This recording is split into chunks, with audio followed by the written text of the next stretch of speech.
আলোচিত বক্তা আবু তোহা আদনান সাবিকুন নাহারকে তালাক দিয়ে 3 মাস না যেতে আবার বিবাহ করেছে। ইসলামের বিধান কি?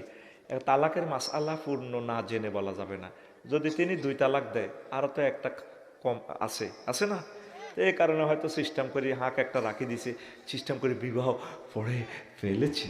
বিবাহ পড়ান লাগবে না, তার বউ তার মালিকানা, ঠিক কিনা? খোলা তালাক দিলে তো 1 তালাকে বায়ন হবে, আরো 2 তালাক সে ফাইন আছে সাবিকুন নাহর, বুঝছেন? এইভাবে তালাক দেওয়া নেওয়া প্রত্যেক ঘরে যুদ্ধ চলতেছে, ঠিক কিনা? হয়তো কারো যুদ্ধ অনলাইনে আসে, কারোটা আসে না, পার্থক্য শুধু ততটুকু।